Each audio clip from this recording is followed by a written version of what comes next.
Good afternoon, everybody, and welcome to this edition of Ask the Experts, Tuesday, 19 July. What a fascinating market we've got at the moment. A couple of up days. Can it continue? I should introduce myself. My name is Capolingua. I'm the market analyst over here at Think Markets Australia. It's a pleasure to be with you as we delve into your portfolio, try and get those portfolio questions answered. Get your requests rolling in, and I'll attempt to give you my best technical and fundamental reader where possible. A couple have come through via requests from the client services team at Think Markets and one from Twitter. We're going to kick off with AVARisk Group today. This one for Waverton coming in on the tweet. Looks pretty good, Waverton. I don't mind this one actually. It's one I have covered in the past and it hasn't done well really since then, to be honest. I think I covered around about 50 or 60 cents. So to see it at 27 is disappointing. Very close to making money at the time. I haven't followed up the fundamental side since then, but I will give you a reader on that in a second.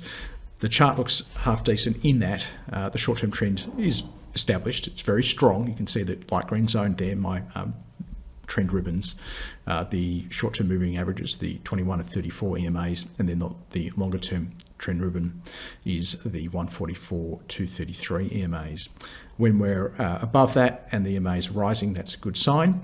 Some nice candles coming in and the price action looks pretty solid as well. And you all know, I won't spend too long on it today. So let me get rid of that for a second. Wasn't exactly what I wanted to do there, but it's important to get the drawing right. So this is the sort of price action we want to see. I mean, this is really strong price action. When you find that your last trough is at or above your second from last peak. So previous, so this is, let's call this P1, we'll call this P0, and we'll call this T0. So the last trough is at or above your second from last peak.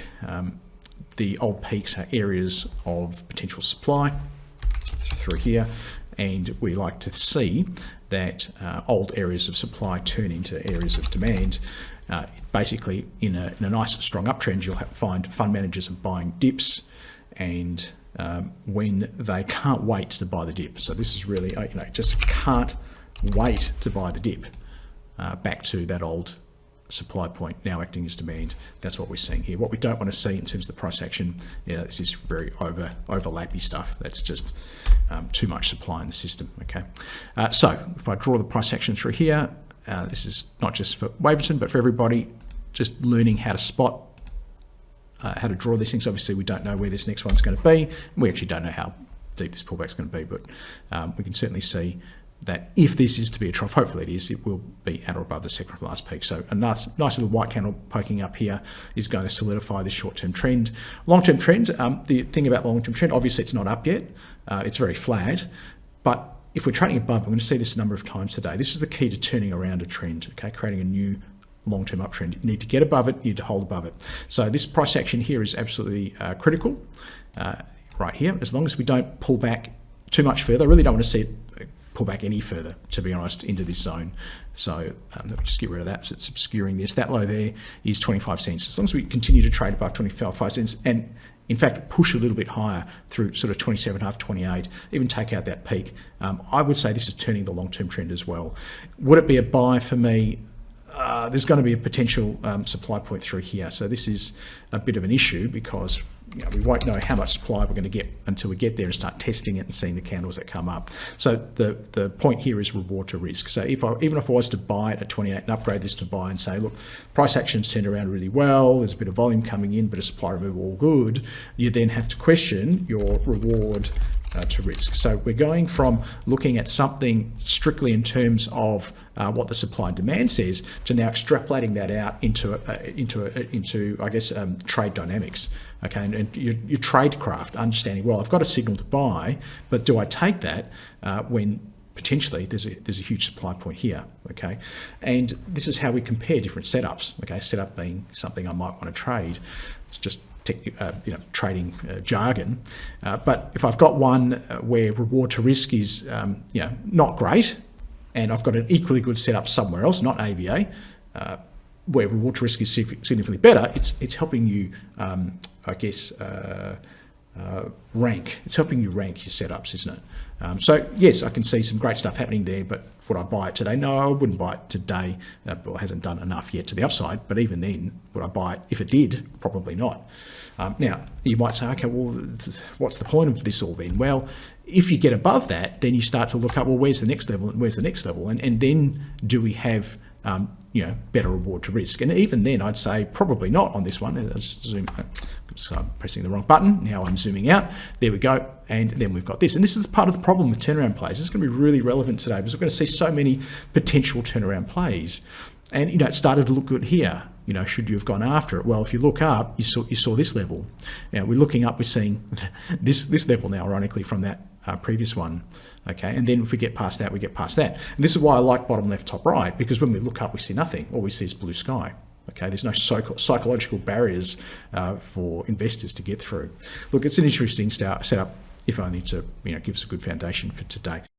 TGR coming in from one of the Think Markets client services. Not much I can do about this one. I'm pretty sure that's a takeover bid there for Tassal. Buy, hold, sell. Look, I don't know the dynamics of the offer and what it's at and the various discount or premium to the current price. So probably not the best person to ask on this. And because it's a takeover and how that impacts the chart, there's no real technical analysis to do either. So not much I can say there. If it's trading at a discount to the bids, maybe there's an opportunity to hold on for more. Otherwise, if it's trading pretty much where the bid is and there are no other bidders, then logically you would take your money and go do something else better with it, rather than just sort of sitting there and waiting until you finally get the check from the acquirer of that one. Okay, one more NEU. This one's come in also from Bazza on the Twitter and looks pretty good. I'm happy with this one, Bazza. I like the fact, obviously, we have this well-established long-term uptrend. Can't say that about many stocks in the ASX, can we? That long-term uptrend is in place, and throughout this downturn in the broader market, it's actually been able to hold that and hold it pretty well with some really nice candles in here. And the nice candles I'm talking about, let me zoom in on them for you, are the ones with the lower shadows. So the only way you can get a lower shadow is obviously you kind of start here on the session, but you do come down during the session. You come down and you probe what we say. We're probing demand, right? The supply in the market is probing demand. And then you have to say, well, did demand hold up? Were demand able to withstand the supply in the system? We had another test through here, quiet day here, another test through here. We're starting to see this sort of battle going on where demand is starting to win the battle. Not decisively, because supply clearly still very pesky in the system, with the upper shadows indicating the opposite. But maybe some around here starting to see again sort of winning the battle. Fascinating price action. Almost doesn't make sense, to be honest. Black candles through here, again, not making a lot of sense, and then you get this big white candle today. So I would say this is not a clear-cut, easy demand is just killing supply on this one. Demand's winning the battle, but supply is pesky enough to sort of hold it back. And that maybe holds me back a little from just going straight out buy on this one. But it's not bad at all. It's a solid hold. Maybe I can't get to a buy, not maybe, but I probably can't get to a buy because of the potential supply point up here, and we know this is going to be a pretty significant point of supply. And the question is, whether you want to fight. Do you want to fight the battle? Fight battle. Y or N, really, isn't it? For such little return until you have to get there. Okay, so if we don't often talk about this in these sessions, but if this is my entry point and I'm setting a stop loss, maybe at 380-ish, maybe for a little bit more comfort beneath sort of the demand point here, and if we say that, well, okay, this is my potential risk going from here to here, and then if this is my potential reward, is that the sort of balance we want to take there? And I'd put to you probably not. Now this is actually a good example of what we said before as well. When can we trade them? So if I zoom out to the weekly chart, even the monthly chart, we can see there's not a lot holding this one down unless we get back to really GFC. Okay, and that's coming around $6, and I'd say that's long enough ago to not probably not create much of a problem for us going forward, because the investors who, if you've been hanging on since that low to turn that point of demand into a point of supply, I think, it's pretty unlikely that that's the case. So, points of demand, points of supply, they're relevant, but really time then comes into play and would suggest that it's not. But even so, if we were to wait for, a test, a retest, and some nice price action around 450, what it does, it changes the dynamics of this reward to risk. All right, and we may be saying at that point, we won't know till we get there, but we may be saying, well, that's our stop loss now. Okay, if let's say we've come up here, we've come back, we've tested, and we're heading back up again. Because if you look at how many points of demand that we've now got up our sleeves, under our belts, I guess, in terms of protecting our stop loss, right? We've got, and this is all hypothetical, so let's say we come into this, we test the supply, we pull back a little bit, that's important, and we start to go back up again to break that point of supply. So potentially, just in terms of constructing a tradecraft, there's one point of demand there, and we know there's one point of demand there, and if we whack our stop loss down here, we know that we've got two significant points of demand protecting our stop loss, right? So this now changes this to our stop distance. And if we look up, there's, I'm going to call it blue sky. I mean, this is really not relevant because it's so old, but let's pretend it is, all right? Just for the sake of making this idea of, well, this is our potential reward on this trade, yep, and this is our potential risk, and now the reward's greater than the risk, and now I'm more inclined to have a go at this one, okay? Whereas if we're just getting in here, yes, we're getting in at a lower level, but potentially we've still got to deal with this level here, okay? Let's have a look very quickly at MATIC. This is for Craig. I did point this one out a few days ago on AusBiz as a bit of a turnaround play here, because we had established that short-term uptrend. You can see just down here, this little short-term uptrend just poking out, and the nice white candles. Look at this beautiful white candle here, beautiful white candle here, and then the price action. Well, this is very solid, I think, above this sort of area here. We can't really say it's above that trough because it's just getting started, but very solid now. We're going to clearly have a little bit of supply potentially in this zone from the long-term downtrend zone, and potentially coming in from this 102. So I would say, look, big round number as well. There's three very solid reasons to take some profits here, and if you got in around that sort of 68 level, you've got sort of 40% profit. I'd say partial profits at this stage because the trend, short-term trend is still up, but a little bit wary about that long-term trend. So it would be to take some profits here. Would we get into it here? No, for all the reasons I just talked about in terms of reward to risk. In terms of, well, where do I hide a stop loss? Well, looking at points of demand, there's a point of demand here from that old point of supply. There's some nice candles. It would have to go at 60. And if I'm getting in at 1 and I've got to stop at 60, I've got a 40-cent stop loss, but then I'm going to have a big problem here at 125. Okay, so whilst yes, there are some nice things happening on the trend, if you're not in already, then the reward to risk isn't there. Now at 60 something cents, your reward to risk was pretty good. From downside was 18 to 20 cents to 52, and your upside was 30 cents. So it was there. So just understanding a little bit this week about tradecraft as well.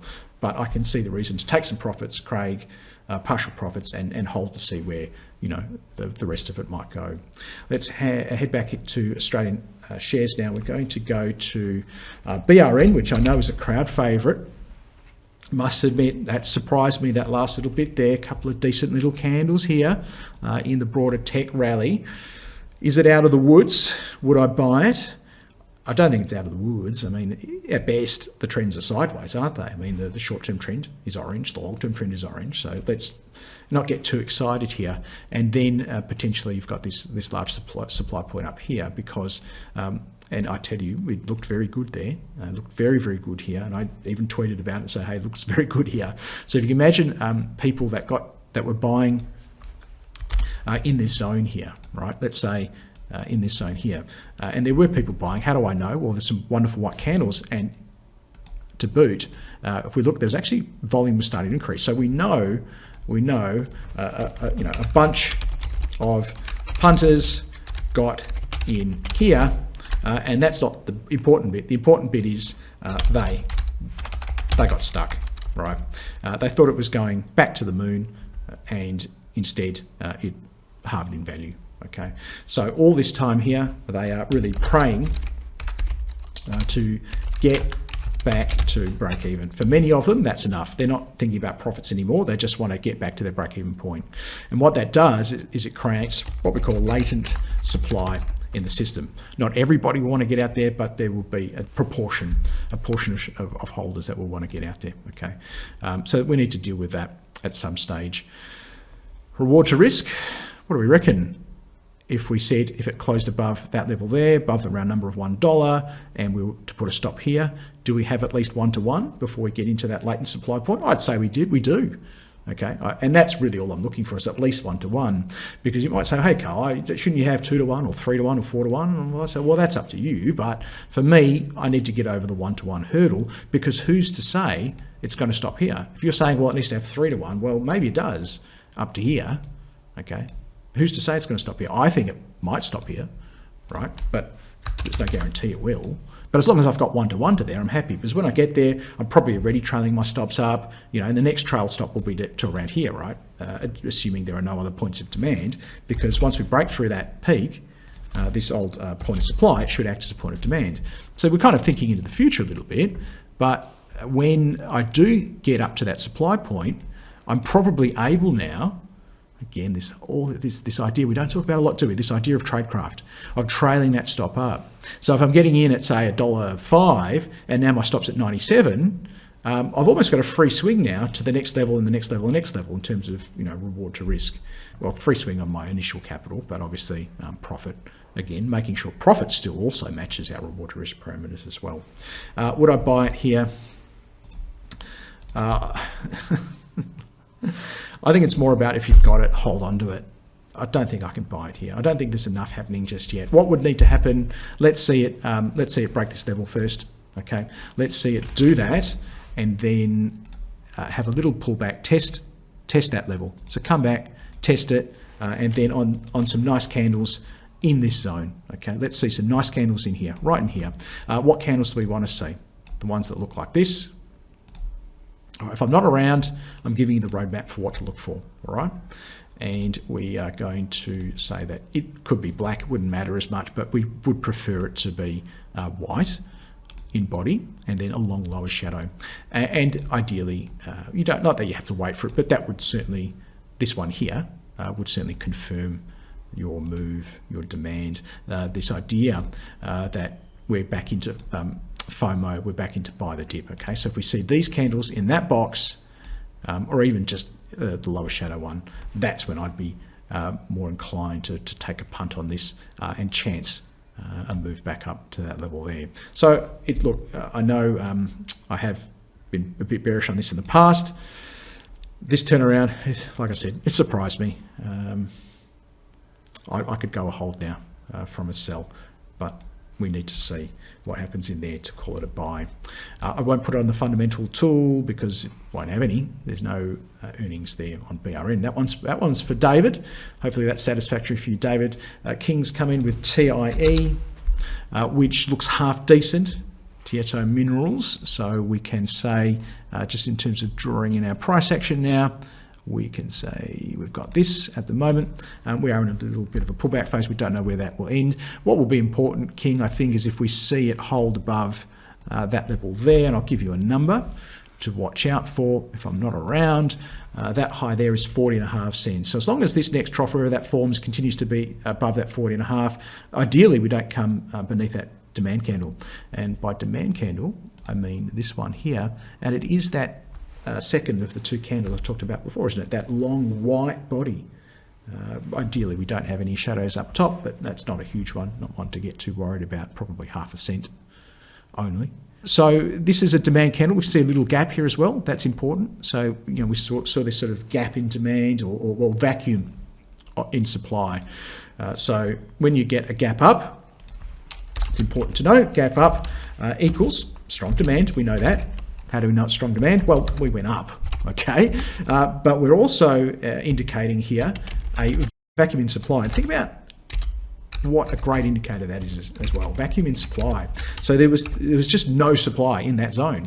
It has to be the case for you to get the gap. If there was supply in the zone, that demand would have hit that supply, we would have had a trade in there. So this vacuum in supply, this real tectonic shift as to what people believe the value of this company is now. Okay, and that shift is up. So they're all very important things to watch out for, these gap ups, solid Mariposa candles. Now, the demand is still in place as long as we don't trade below that low, okay? If we trade below the low of that candle, by definition, that low there, 41.5, that demand is gone, and we're hoping that demand from the old point of supply there will hold as well. So this is the key level. Stay above that. Absolutely, I think you can hold on to it, King. I don't see any issues to fear the broader downtrend, because if we can hang on to this level and push high, we're going to start to change it, like we talked about on the first one today, which I think was AVA. Price action prior, so that's well above that little peak there, so that's all good. So it's all looking good. Price action looks good. Candles look interesting. I would love to see more white candles. I mean, today's candles are a real down one, isn't it? So I'll click update. I can see that we're 23 minutes past the hour. I get my updates for each hour, 20 minutes past the hour. We might even see this one change in a second. And we actually went a little lower and then back up to where it started on that candle there. So pretty clear, I think, King. I don't know if there's anything else going to add there. So I'm happy to go hold. I can't see it as a buy because there's just too much other stuff that needs to happen first. That's all. Let's go to the next one. Woolworths from Clinton. Haven't done this one for a while. Looks pretty good. Talked about in the last one. Geez, I'd love to see a bunch more white candles. Well, if we look at this is so much healthier, isn't it? This is a healthier trend, a more sustainable trend, because we've got so many more white candles than black candles, and that just means accumulation. And when we're seeing that come in with the turning short-term trend, which is great, we're now trading back above the long-term trend. That's also another big tick. Yeah, look, there's definitely a path here to holding Woolworths.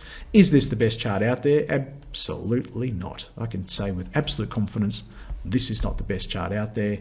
Potential supply up here from this zone, then you've got a bunch in here, then you've probably got a bunch more up here as well. So yeah, look, I can see a path to holding it just based upon the short-term trends, but I would not buy this personally right now.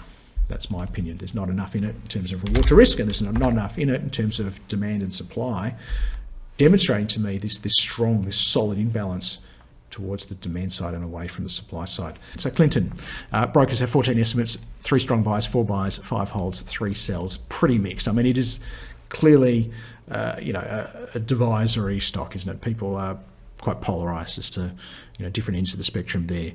38.74 is their price target. It's roughly steady, so they're not saying that it's screaming buy either, so there's some indecision.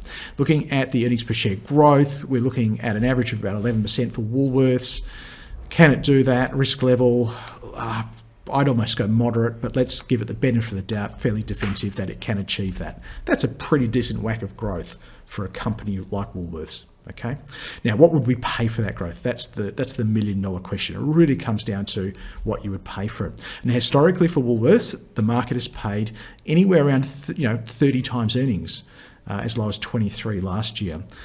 That feels high for me. For a company with 11% growth, personally, I wouldn't pay 30 times earnings. I might go 15. In a fit, I might go 20 times earnings. So this is where this starts to come in. So this is just me. This is my personal preference. Let's say I gave this absolute leeway and said, okay, my target for 11% growth rate is maxes out at 20. You can just see how horrendously overvalued a company like Woolworths would be to me, okay, with such a low growth rate compared to its PE ratio. Now, if it maintains that growth rate by FY25, it'll be down to 22.9, which isn't bad. I mean, it's going to come down from 30 to 22. That's great, but I still wouldn't classify it as cheap there. Now, if we put that aside and say, well, Carl, you're not the market, the brokers are prepared to pay more, and we go, say, an F, which is based upon the median of their forecasts, so current and forecast, you get to it's overvalued by that much. And if we go, well, let's use historical valuations then it starts to look a little cheaper. Okay, if we use the median of everything we've got, it comes out as fair value. So based upon the different scenarios there, I'd suggest to you that Woolworths is not a screaming buy. I would suggest to you at best it's fair value here. It's not exactly cheap. And I think the chart indicates that there's a few ways you can slice and dice what the value is, and it gives you this crazy sort of chart where there are just zones where it gets stuck and it's just chopping around. And if I zoom out a little bit, we can see it's really, it's not getting any better, is it? So is this the best thing to do with your money right now? I don't think it is. Could I hold it? Oh, look, based upon that short-term trend, maybe. So we're trying to put this into perspective. We're trying to say we've got options with our money. We can do anything we want with our money. Okay, we don't have to be stuck in what quote unquote experts on in the financial services have told us is a good blue chip buy and hold portfolio stock.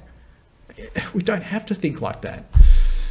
Now, and what I'm doing here, this technical analysis and this valuation sort of comparisons, is just trying to understand what the market thinks about it, not what we think. It doesn't matter what we think. What does the market think about these stocks?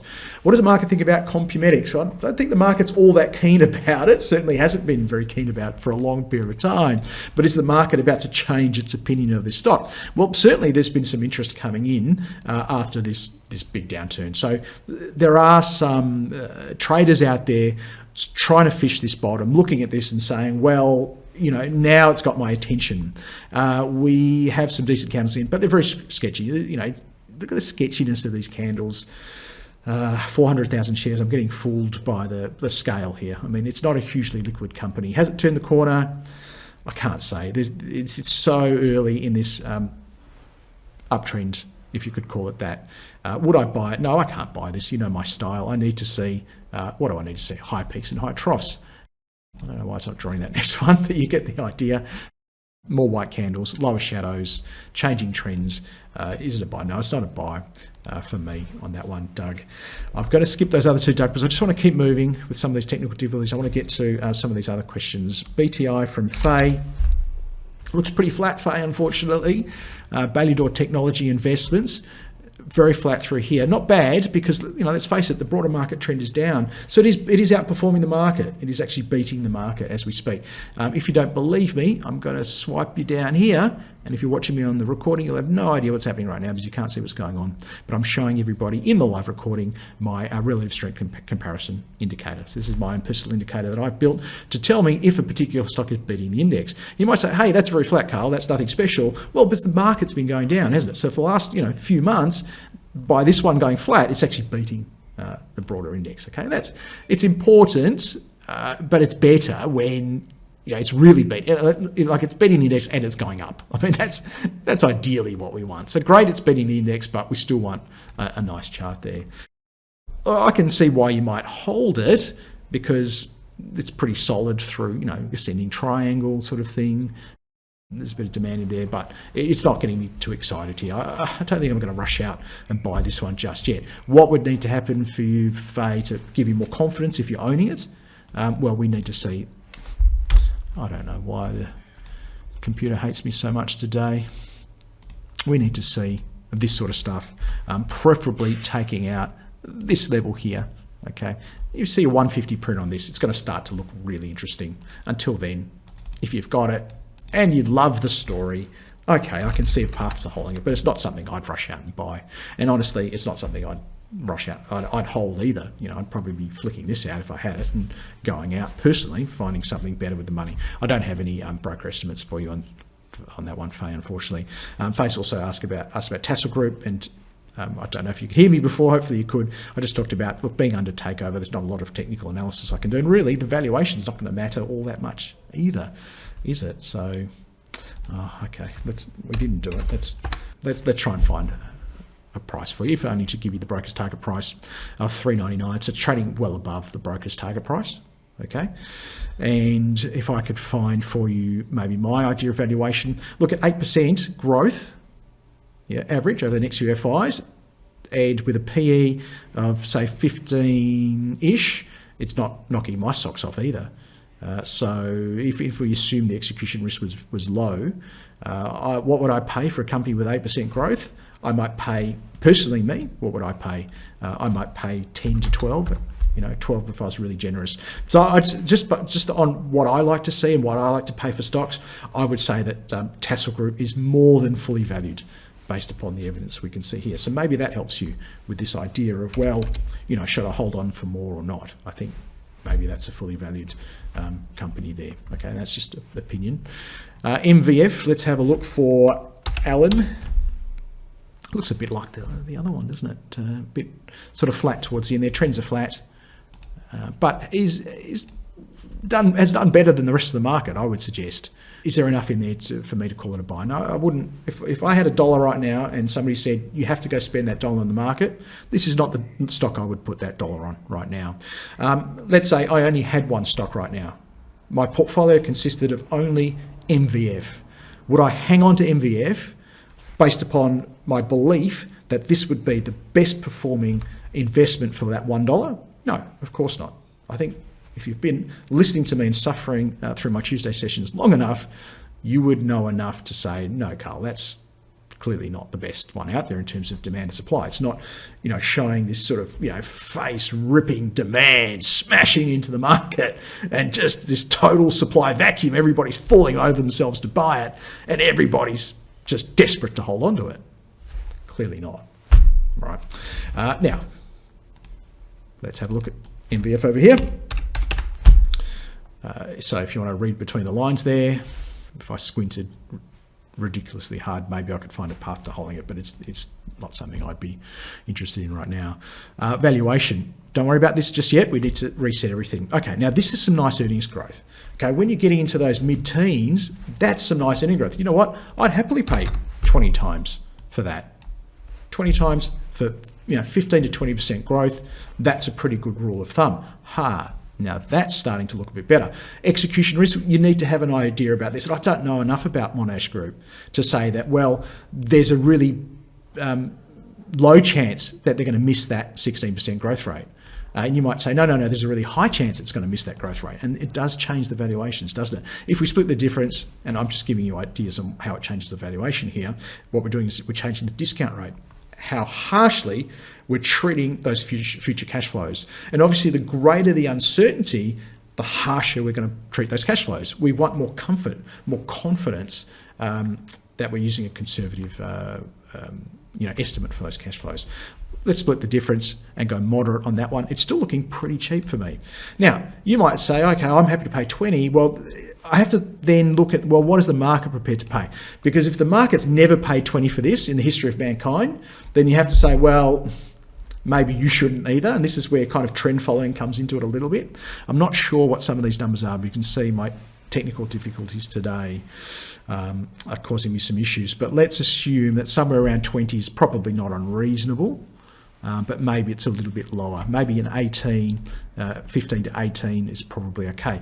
And the lower you make this, again, the harsher you're keeping this to account. If I went as low as 15, okay, it comes down to fair value, and that's not as great. But if you were low here, I'm just trying to give you the idea. Whichever way we slice and dice this, I think this is looking pretty cheap. Okay, I don't think it's expensive. I can say that with confidence. I don't think this is expensive.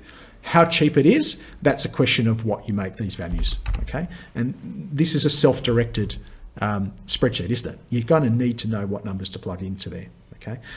I think that's pretty reasonable. We're reflecting, a higher rate for what the growth is, the proposed growth. Not going too high though, because we're pegging it back based upon what the market's paying. Okay, and we've actually upped the risk level there to split the difference between low and high. So we're getting towards, I think, a pretty reasonable valuation for Monash Group. I know we've taken a bit of time on that, but I think it's there's some value in understanding how you do fundamental analysis. Now, the real fundamental analysis, of course, comes in predicting these. Now, I'm not going to say we're going to beat the brokers at predicting these, and this is why I use these broker estimates, because I don't have time to delve into every little nitty-gritty tidbit of information for Monash Group, right? But I know these guys did. I know they did. And I wouldn't use one broker's estimate, but I'm happy to use 5 brokers' estimates. okay? So give you an idea of, well, let them do the hard work and let us then make some assumptions based upon that hard work, okay? I think Monash, whilst the chart doesn't look crash hot, the valuation looks pretty reasonable. It's kind of coming in around about here, isn't it, as fair value, okay?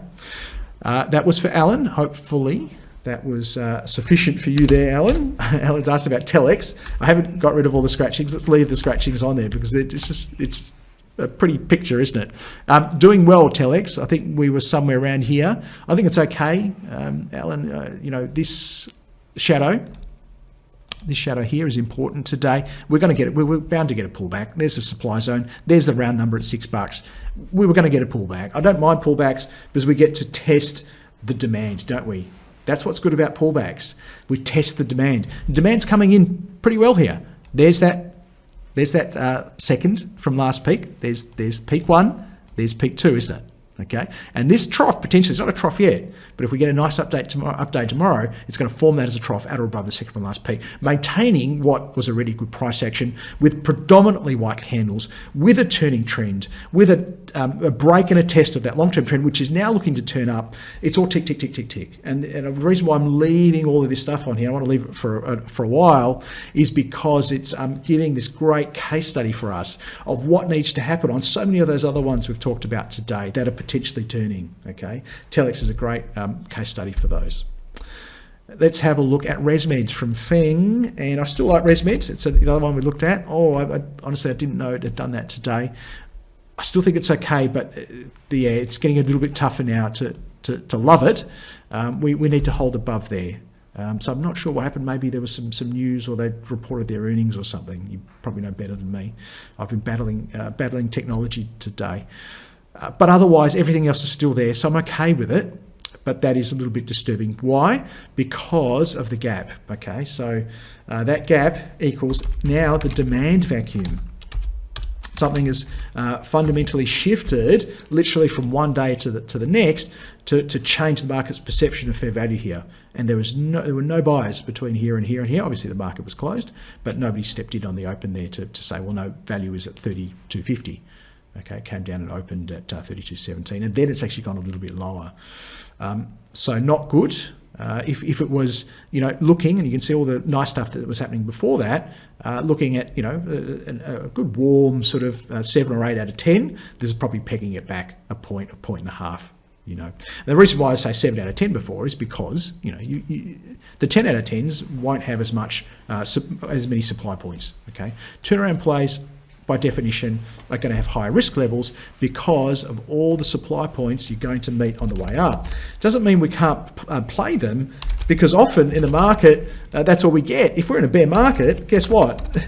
Predominantly, we're going to get turnaround plays, aren't we? And this is why, when we're coming out of bear markets, risks are so elevated, because you're battling these things. In a wonderful, beautiful bull market, everything's top left, bottom left, top right. We don't have to deal with these things. That's the best time to trade. So again, understanding market conditions and market risk as well, and how that might impact your performance. From Eastern, BBN. So let's do that one, which is starting to look good again, isn't it? It's doing some good stuff here. So we've got the price section. Let me get to the right tool and go here, here, here, here. Shallow pullback there I like. Nice boost off this candle here. This is good. I like this candle. And then this is good too. This candle here is really good out of this zone. But clearly, it's the zone. The zone is the elephant in the room, isn't it? This is the thing we need to deal with. We failed here. Much like it's supported on the way up, it can resist on the way down. So this is not a bad thing that we're in the zone. I think it's a good thing, actually. We've seen, for example, in Telix, a couple of others that have broken through their zones. Look, you have to get there if you want to get through it, okay? So at least we're there.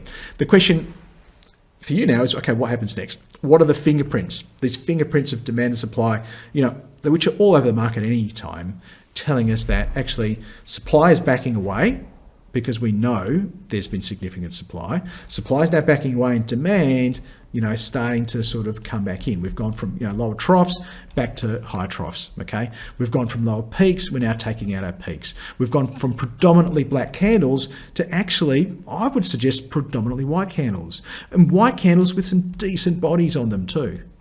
Okay, so all good stuff. We've got about 1,000 arrows there. Let's get rid of those. For you, Eastern, what would you need to watch out for? Prefer if it doesn't get beneath that level there. So let me tell you what that is. That low there is 456. So I scratch that, 452, got the right candle. Prefer if it doesn't go through there. So we continue to see white candles and lower shadows through there, and then we pop back up through 476. Could I upgrade it to a buy?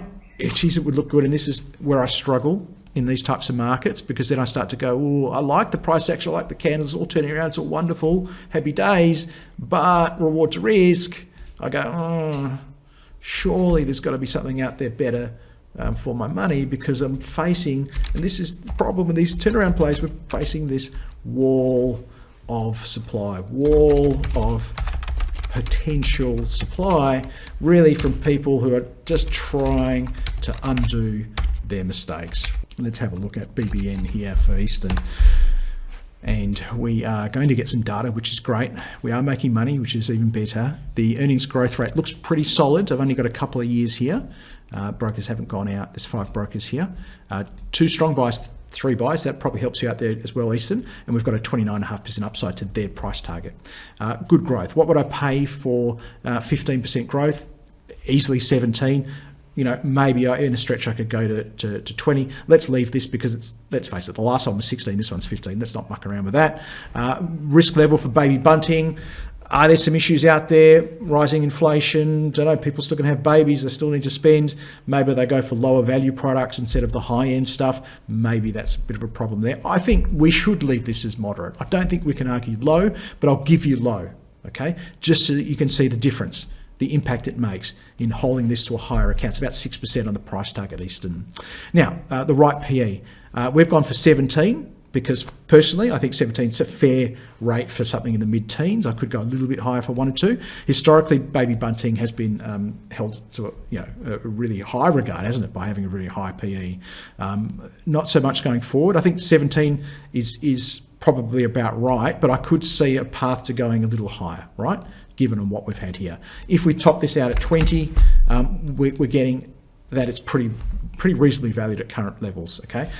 All of this would suggest that it's not expensive here, okay? It's somewhere between fair value and about 10% undervalued, okay? And I think that's about as good as you get in fundamental analysis, is understanding roughly where we're at. Somewhere between fair value around here to about 10% undervalued, which would take us sort of into there, okay? Now, let's keep moving. RIC for David.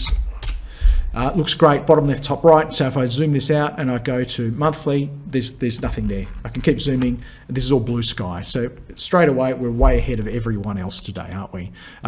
The question is there any reason to sell it? If you own it, I'm pretty sure David has some. Today's not a great candle. I don't like to see things break out above supply and not do the job. It's frustrating. Let's give it the benefit of the doubt. It's all good through here. The candles are good. No complaints. That candle really, it shouldn't be pointing to that black one because that's not that good, but that one there. I'm happy. I hold. Would I buy this? I need to see where this candle finishes. Look, if it can close back up around those highs, David, you've got me. I mean, you had me at hello, right? Wonderful. This is the best thing we're going to see today. Is this going to be a rampager? Is this going to go from 180 to 18 bucks in the next week? Probably not. Do you know how I know this is not going to be a rager and a rampager? Because it just hasn't done it. You know, this next move might get us, look at the last move. It went from, I don't know, a breakout, 25 cents. And that's order of magnitude where we're headed on this one, isn't it? So, 25 cents. Maybe we go up and we have a look and we say hello to $2. We say, hello, $2, how are you going? And we do more of this sort of phase. It's just not a rampager, is it? So understanding that, yes, there's a good setup there, but also understanding, well, what is the nature of this stock? Amy, asking for IOU, which looks interesting. It's got a pulse, okay? So ordinarily you go, oh, Carl's going to hate this one because look at that. Yeah, that's not good and that's not good. But you know how much I like to see this stuff, okay? This is interest. This is interest coming back in. This is speculation and that's the low. This is all very interesting here. Okay, short covering, whatever it might be. So this is good. I don't like the fact that, we've seen so many black candles since then. Let's see the next few white candles come in. But yeah, I could entertain holding this. That's kind of where I'm going with this, Amy. Could I hold it if I had it, if I suffered through it, all the way down from, well, you can see there, this must have been reconstructed upon, backdoor listing. So if I had it from, let me zoom out till it really goes wacky. So 75, if I had it from 75 cents and I held it all the way down to 4, another white candle in here, and this is literally what it would need to look like for me to get interested, would be something like this. Okay, that would start to look interesting. Okay, I couldn't call it a buy really. It would have to do, we'd have to do some stuff here. So I'd have to do this. I love my turnaround plays. I love my speckies as well. Trying to find that bottom. It needs to do it. It needs a bit more cooking. So enough in there to call it a hold. I don't think I feel like calling it a buy today. I'm sorry. Amy giving me a bit more context. On her hold, she's in from a bit higher. So maybe you can hold on to it a bit longer, I think, Amy, and try and get a bit more out of it. See where this next rally can go. But look, you're going to have some issues up here, aren't you? Around that sort of 12 to 14 level. Okay, Gary saying hello, watching TER, which I love. This is a really nice looking chart again. It obviously cracked through that short-term uptrend zone through here. We did talk about a partial exit here, minus 1/3. Can you get back in? I think if you're still in, hang in there. I don't think I'd add any more because this is going to be a monster supply point. And in terms of reward to risk to get there, so here's your upside. And if you're trying to set a stop loss, well, that's 2 points of demand, because there's your first point of demand and there's your second point of demand. If you're happy with one, you still can't get the reward to risk, can you? Okay. Now, if we come up here, we deal with this, then we zoom out, well, we're looking more sort of blue sky on this one. Okay. So absolutely, I can see the path to holding this, no doubt about it. Buying, I think it's had a pretty decent extension on this last run to sort of rule it out on a reward to risk basis, Gary. I don't have any brokers, sorry, unfortunately, to give you a nice valuation on that one, Gary, but because I didn't get one for you there, maybe let's very quickly do the other one you've got, and then I'll leave the other two, if you don't mind, just trying to get to everybody else's. One's G8Education. We do have 6 brokers. We've got 1 strong buy, 2 buys, 3 holds. We are making money, which is good. We just need to change this to the right financial year. We are going to go on their EPS estimate. Growth of 34% is a monster. I couldn't go less. When I see 34%, I think, well, execution risk. It's great, but execution risk. So I'll leave that at moderate, but I could easily pay 30 times earnings for that. I could probably even go as high as 40 times earnings for that. So even at 17, this is looking very cheap. And whilst I would pay more for a company that could execute that growth, what was the market paying? The market's never paid more than 20, and substantially less. I might knock this down to 15 and leave that at that. And it would suggest that this is actually still very, very cheap. Okay. Now, I'm curious, we've done this the other way around. We've got a stock that appears to be ridiculously cheap, right? And the brokers have got 10% upside. My saying, could be 40% upside, using pretty conservative metrics there. What does the chart look like? Chart's a bit ho-hum. A bit ho-hum, isn't it? There's some things I like in there. The candles, the short-term trend's changing. We're back above the long-term trend. But much like many of these other ones today, there's probably not enough in there to get me too excited for a buy. But I can see a path to holding that one for you, Gary. This one's from Chantel. We're going to go to ANN. Ansell. One of those... not that long ago, right? Hey, pandemic. Everybody loved this in the pandemic, didn't they? Because they make all that protective, that PPE. And the narrative was, well, there's a pandemic going on, everyone, and Ansell's got all the stuff it needs. So it's very easy to fall in love with the company and say, hey, this is a great blue chip stock. I'm going to go load up on it, my self-managed super fund. And, that's okay, whilst the trends are still pretty good. This is a massive alert. Massive alert here. Okay, straight up. The gap. Look at this gap here. Remember what that was? That was the demand vacuum. So something's happened to change the market's view on this, okay? Now, big supply events aren't necessarily the end of the world as long as you come back from them real quick, okay? As long as in a very short space of time, you're back above there. You're back above there doing the thing you were doing before this key event, okay? Now, when I see something like that, as substantial that breaking through that zone, I would say you need to take some medicine here. You need to partial exit, right? I would say straight away, partial exit. Don't ask any questions, literally on the next candle, okay? Because you have to wait for the candle to finish. Then I would look very seriously at this event here where we are failing. And you won't know till probably this day here, all right? That I would say you have failed to regain that level. And I'm not going to ask too many more questions. I'm going to go minus 1/3. And what this pattern gives us, so important, please, please, please, you need to know this for the next bull market transition to bear market, okay? Because it will happen again. Mark my words. This is all going to happen all over again with a different set of new investors who didn't know what they're doing. But it won't be you guys next time. You'll be all over this, okay? This trough here is now magic, okay? Because that's it. Beneath that, we're all done. Thanks for coming, Ansell. Thanks for your narrative. And I'll never, that's it. We're all done, and look at that.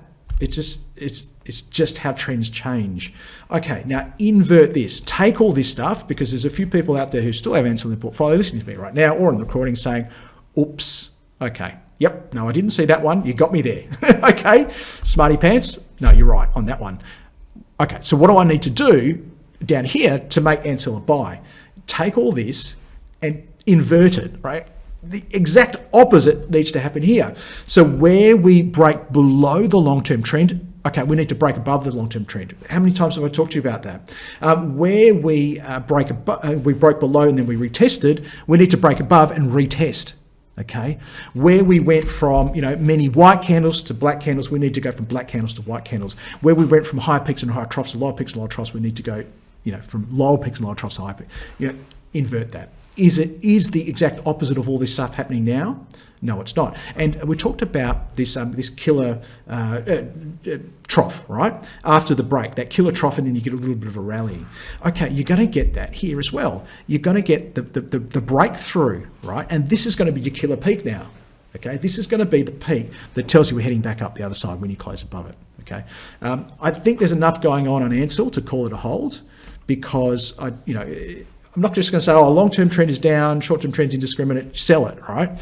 Because I'd be ignoring all of these white candles coming in. I'd be ignoring, actually, we are higher peaks and higher troughs. And in fact, you look at that trough there, it is well above that second from last peak, okay? But look at the supply zone in here. This is a massive area of supply. It's kicking in around here. And the question marks are going to appear right here for you when you're watching it. If I'm not around, how do we respond there, okay? Now, if we get into this zone and we see a bunch of white candles, hooly dooly, happy days, everything's fine. We're probably going to go up and do that test that I talked about. If we see a bunch of black candles in there, no, it's just all this supply manifesting itself in the market, and there's not enough demand to cope with it, okay? And if that's the case, we're probably then going to get some sort of reaction back to the downside. I can hold on the basis, just see what happens in here, okay? Would I buy it? No, there's just too much keeping me out of this one right now. Okay, let us very quickly. I'm fascinated by this now, Ansell. One of those key defensive stocks, portfolio stocks. What does it look like on the valuation? Let's have a look. I need to go back to June on that one to make it work. Let's have a look at its EPS growth rate. And you can see it's cycling those huge pandemic earnings. Look at this, 3% growth before that, which is pretty much what Ansell did, right? 3, 5, and a good year it maybe did 7%. Then we get this 57% growth from the pandemic, and then it has to go minus 30% because we're cycling those huge numbers. And looking forward, we're getting more Ansell-like growth to the point where you got 0% growth in FY25. Let's call it 4%. On average, 10 estimates, there's a lot of reliability there. We can really assume that that's pretty accurate, right? 2 strong buys. I can't see how they would come to that conclusion. 4 buys, interestingly, 4 holds, one of those classic portfolio stocks. Mr. Broker, what should I buy? Well, client, you should buy Ansell. It's an easy sell, right? You've got money, they make money when you transact, right? So of course they're going to tell you something that makes a lot of sense. They're not going to tell you something that you would never touch, right? Because then you wouldn't buy something and they wouldn't make any money. So you can see why they're so skewed to the buy side. 11% upside. Okay, so P, what would you pay for that growth? Well, you wouldn't pay 20 times earnings. I wouldn't even pay 10 times earnings. I might pay 7 times earnings. And then it's just, the market has paid in the past 15 to 13. I can't see why, with that growth, I can't see the value in Ansell here, to be honest. I'm the wrong person to ask, because I put very low P targets on stuff like that. 4%. Why would I bother? Is where I'm going with it. And maybe that kind of explains the chart as well, doesn't it? Maybe that explains the chart. The chart should explain the fundamentals, and the fundamentals, I guess, should reflect back in the charts. That one was for Chantel. This one is for Carlo. Thank you for being so patient today, Carlo. Let us look at ADN, which is Andromeda Metals. Actually, it's kind of fortunate that we've got Ansell then Andromeda, because it's pretty much the same chart, isn't it, Carl? I mean, completely different areas of the market. One's kicking over rocks in the desert somewhere. The other one's making, rubber gloves and other stuff. Now, I can't buy this one. I can't see any reason. It's probably less impressive than Ansell in the fact that, yes, there are some white candles and some reasonable, growth through here in the short-term trend. But you can see how overlapping everything is. So we've got this sort of price action. Whereas Ansell, we talked about the last trough on Ansell sort of being at or above. It's sort of more like that. So no, I can't see a path to owning this one. Honestly, if this was my single stock portfolio, and I was needing that portfolio to make me money to enrich my life, I would be selling this stock straight away. That's just me. That's just my opinion, and I'd be looking to do something better with it, with that capital. Carlo is asking, has it finally bottomed? I can't answer that question, Carlo. I'm sorry. Don't worry about what I think about it, Carlo. Go and have a look at that chart and ask yourself, what does the market think about it? What is the market? Is the market loving this? Because if the market loved this, there'd be all sorts of cash, Carlo. There'd be all sorts of cash flooding in here. You'd see it in the volume, okay? And that would have an impact on the share price. It would put us into this good price action with lots of white candles. It would take us above this short-term trend zone. We would hold above it. It would change the zone, and we'd be testing up here and moving that around as well, okay? All the money in the world would be trying to get into Andromeda Metals. The other thing, Carl, at the same time, if this one was an absolute ripper, the people who had it, why would they sell it? They wouldn't sell it. They'd be hanging on to it. Okay, they would not let it go, and that would allow the price, facilitate the price to go even higher. I think people are selling this quite happily. That's why it can't go up. And there is a little bit of demand in the system, but certainly not enough to overwhelm the supply that's out there. Sorry to be the bearer of bad news. Faye's asking for RUL. I'll do this one pretty quickly, Faye, because I want to get to the bottom of the list. No, it's not my favourite today, is it? And we can kind of see the reason why. We're still lower peaks on this one. Maybe if I squint, we are higher troughs, aren't we? But that's there. I mean, through here, it's still lower. So not going to get too excited about this one right now. Not the worst one we've seen, but certainly not the best. We've got Barry saying fundamental analysis is the fly in the ointment. I'm not sure what he means by that exactly, but I think he's kind of getting to this idea that, well, the chart kind of looks good, and then you get to the fundamentals and maybe it doesn't match up. I don't mind that so much, because again, we have to make our own assumptions when it comes to the fundamentals, and maybe the market's making different assumptions. That facilitates the chart, perhaps. This one's from Camille. I'm not a big fan of this one either, Camille, unfortunately. It really is struggling, isn't it? Even after a lot of this sort of tech and healthcare has bounced. Tech and healthcare has bounced, hasn't it? Not the worst performance. There's a few white candles in there. Yes, there's maybe higher troughs, but I'm a bit concerned about this. If anything, I would say that this one is at risk of another leg down through here. And certainly, if it broke beneath, if I'm not around when it happens, for Camille, be really, really cautious if it happens to break through there, because it could be a really slippery slope. In terms of bouncing, it's one of the weaker bounces I think we've seen. Could I buy it here? Absolutely not. There's absolutely no way me, with my methodology, would call this a buy. And I could be completely wrong. I tell you what, it could be taken over tomorrow at $33 for all I know. But I can't call this a buy. Okay. I would happily admit I was wrong on it if that's the case, because I can only go on what the market's saying. Megaport MP1 for Craig. I'm going to go ditto on this one, Craig. I don't have to spend too much time here. It's a pretty feeble bounce, all things considered. There's some good stuff going on. Is it a screaming buy? No, it's not a screaming buy. I think we can all agree on that. It's not a screaming buy. And I know we're trying to bottom fish some of these tech stocks here, but I'm not sure these are the ones. Well, I can see some good. The longer I stare at it, the more I'm probably going to find in there that's okay. Okay, so look. This is all good. This is all good. This is good. This is good. It's good. Is it amazing? Is it amazing? Is it amazing? I don't think so. I mean, it's good. I don't think it's amazing.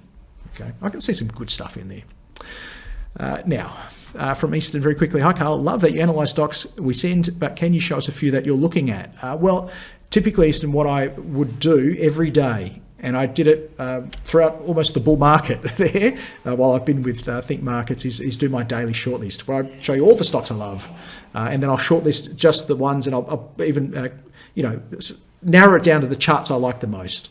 And I haven't done it for the last month or so, really, Easton, maybe even a little bit longer now, because the market's changed. And I don't know if you caught my tweet. It was late last week. It might have been Thursday, where I said, dare I just have a little sneaky peeky look at some of the stocks. So when I'm seeing stuff I really like, I will pick up those shortlists again, because I feel it's safe enough that you're not going to buy something one day and it's going to get belted the next day. But we could be weeks away from that occurring, because the trends are still pretty terrible. To do that, Easton, I need to do a scan. I'm not sure if we have the time. It's not the maybe the forum for that. But I'm happy to share. I'm always happy to share.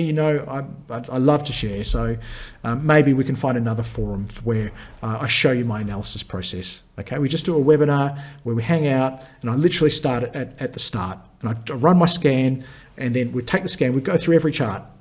And I look at every chart for you, and I say, this is what I like about this, what I don't. And we're not going to be looking at this stuff, because this stuff Megaport won't make my list. We'll only be looking at the best stuff. And then how do you narrow down from the best stuff, the stuff you want to trade? Maybe there's another session we can do with that, Easton, but not today. PLS, I'm trying to get to CSL, which is the next one. So this is the second last one. Is PLS a good buy? This one's from Errol. That's a tough one for me, Errol. I'm not so sure. Look, it's doing some good stuff. And the last 3 or 4 we've had, isn't it? It's all good stuff, but is it amazing stuff? If this was really amazing, we'd see a great deal more traction to the upside. We'll see that supply is reluctant to be in the market. That demand, the significant demand and sufficient demand to overwhelm that supply is taking price up. We're not really seeing that. So certainly it looks like the worst is over for now. Okay, but I can't say that this is the dawn of a new age for Pilbara Minerals. I won't do it in this one because we're running short of time, but check the recordings. I think it was a couple of weeks ago, and you can see on the YouTube, scroll down, you can see what stocks we've covered. You can go straight to that point, and we did a fundamental valuation for Pilbara, and it came out looking pretty cheap actually. Okay, so maybe go back and check the recording on that one.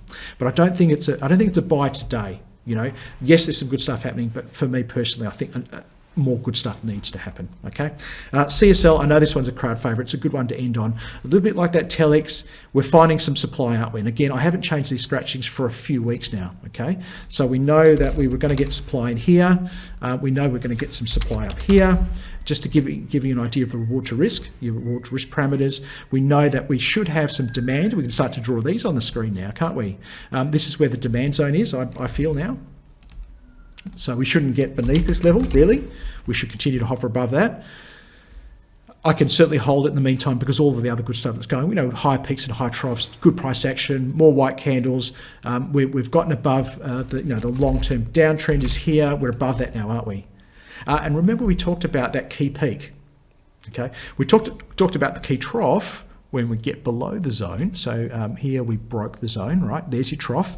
We rallied back up, we failed, right? So there's this key trough, this idea of this key trough. I've got to find a sexier name for this thing, don't I? Key trough. There's your fail, right? So after you break, so you got your break, right? You make this trough, you come back, you fail. This key trough here, right? Beneath that, lights out, okay? Now, we need to make the key peak, right? And this could be it, because this is the first time we've gotten above it and we're making some sort of peak to head back down, right? So key peak, and then if we can confirm above this key peak, then really CSL is really turning a major trend here.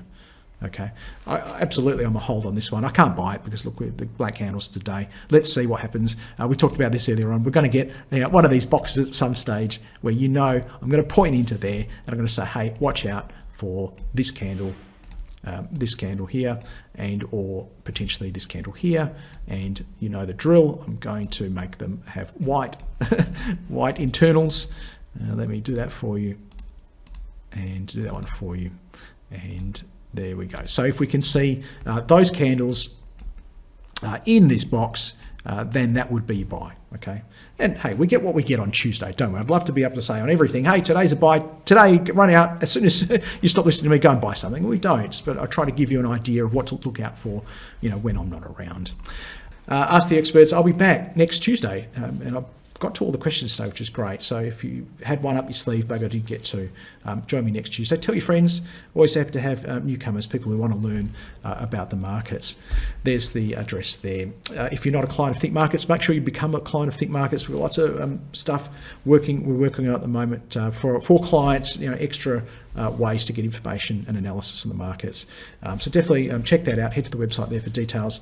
Set up an account. You can be trading in minutes. We do have some bonus offers at the moment, 20 free trades to get you started. So that's a significant saving for coming over to us. And if you're already with us, try and call your friends and get them over to us. For friends, we'll get you 200 free trades. I mean, that's effectively 12 months of free trading for many people. There are some terms and conditions. You just got to use those trades in a certain time, but pretty basic stuff. Head to the website for details. If you're watching me in the recording on YouTube or any of the other social media platforms, make sure you hit the subscribe button so you'll get notified of our next video update, and please hit the like button as well. It was very helpful to know that you love what we're doing, so we'll continue to do it. Apart from that, it has been a pleasure chatting with you today. Sorry about those technical difficulties once again. All the best for your trading till we catch up again. Bye bye for now.